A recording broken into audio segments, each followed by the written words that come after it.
Now, there is a saying that originated in this world that says, behind every good man, there is a good woman.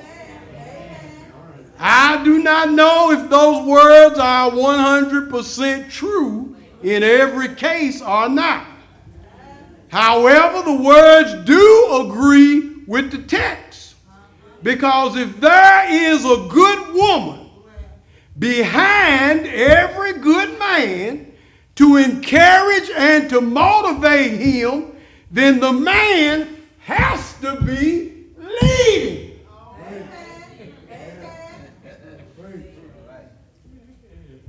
My brothers and sisters, the text tells us that God created the man, or the male part of humanity, first.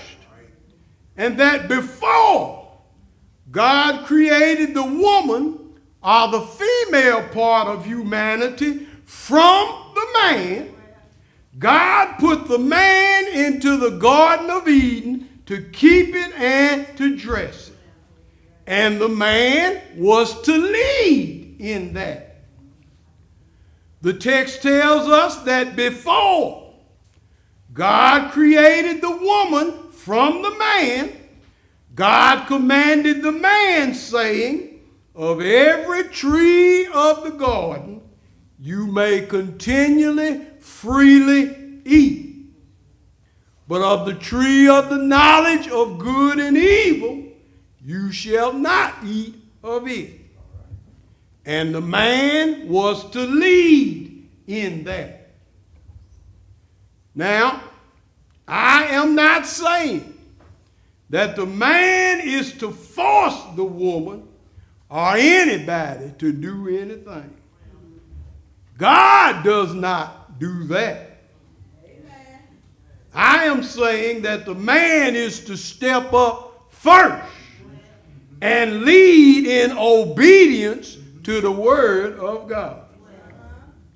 And you know, I sometimes wonder, maybe I shouldn't, maybe it's a waste of time, but I sometimes wonder, because nobody really knows what God, according to his divine wisdom and his abundant mercy, could have or would have justifiably done for the whole of humanity if the male part had led in obedience instead of following the female part in disobedience to eat of the tree of the knowledge of good and evil.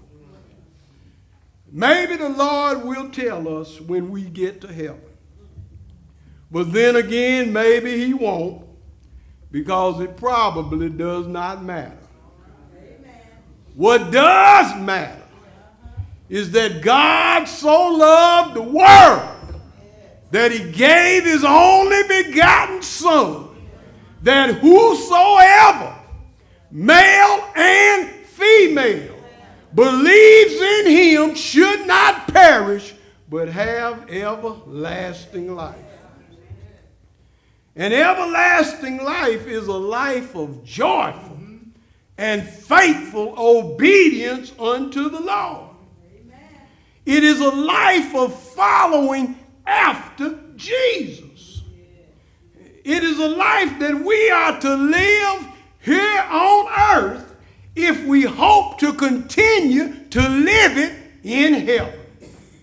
And men, God created the man first, that we might lead the way. Now in verse 18 of the text, the verse that we focused on last month, it says, and God said, it is not good that the man should be alone. Amen. I will make him an help meet for him. It may sound like it, but those words are not God coming to a realization after seeing all of the other creatures that he had made with suitable mates. God was not at that moment just figuring out that it was not good for the man to be alone. Those words are God speaking his mind for the sake of humanity to tell all generations that it is not good for the man to be alone. God knew from the beginning that he was going to make humanity to be social creatures, and that therefore the male part would need the female part. Somebody to be with. Somebody to be companions with. To be friends with. To be in love with. To share this life with. To make decisions together with. To work together with. To raise children together with. To worship God together with. To obey God together with. And man, God created the man first to lead the way. Men, God has graciously chosen us to lead the way.